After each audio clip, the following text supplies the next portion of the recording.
وبرنامج الاكيل بقى الرمله بتاعته المخرجه بتاعت البرنامج.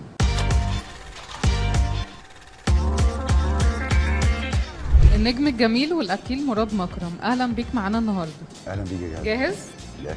احنا عايزين نعرف كده تحضيراتك قبل الحلقه. تحضيراتي قبل الحلقه لما البروديوسر تبعت لي الحلقات اللي هنصورها في الاسبوع، بدخل اشوف المنيو بتاعهم واشوف ايه الجديد واشوف الناس بتتكلم عليهم بتقول ايه والكلام ده كله، بس ببقى مور اور عارف انا جاي اغطي ايه او اعمل ايه يعني. بعد كل المطاعم والحلقات دي الاكيل بيعرف يطبخ ولا لا؟ الاكيل ما بيعرفش يطبخ، لا. الاكيل شغلته انه يقيم الطعم مش يصنعه، زي بالظبط الممثل والناقد السينمائي. الناقد السينمائي شغلته انه ينقد او يحلل اداء الممثل، بس ما بيعرفش يمثل. هي نفس الحاجه بالظبط. حصلت معاك قبل كده انك رحت مطعم والاكل ما عجبكش واضطريت تكمل الحلقه؟ ان الاكل في مطعم ما عجبنيش كل الاكل، لا، ما حصلتش غير مره واحده بس. وفي الاخر بعد ما خلصنا الحلقه طلبت من القناه ان هم ما يذيعوش الحلقه دي. حد واحد نفسك تاخده معاك كل المطاعم وحد ما تاخدوش خالص معاك؟ حد واحد نفسي اخده معايا كل المطاعم، هي احسن ناقده اكل ممكن اكون قابلتها في حياتي، الله يرحمها امي. كنت احب ان هي تبقى معايا في كل المطاعم.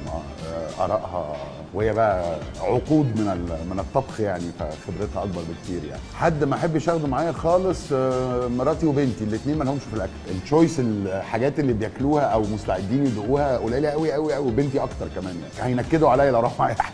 بوظت كام قميص لحد دلوقتي بسبب التصوير؟ لا انا مراتي شاطره الحمد لله، مفيش حاجه بتبوظ.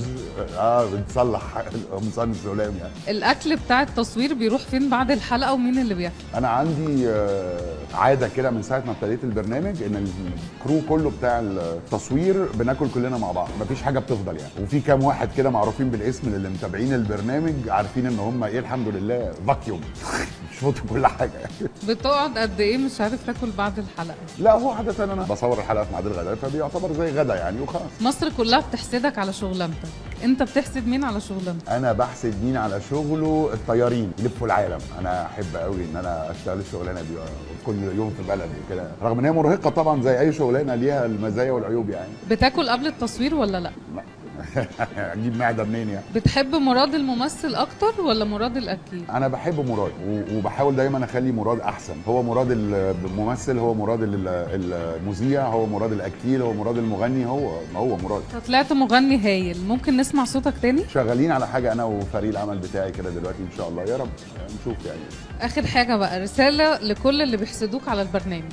بص، عارف لما يبقى عندك كده ايه، حته لحمه حلوه قوي وبعدين حد يغرقها لك رمله، او برنامج الاكيل بقى الرمله بتاعته المخرجه بتاعت البرنامج. تروح تحطني مثلا اصور في وش باب المطعم، فاللي يدخل واللي يخرج تجيب لي نوع اكل ما بحبوش وتقول لي اعمل حلقه، يعني منكده عليا عيشتي. فتاكد انه لا، الموضوع مش بامبي زي ما انت فاكر يعني.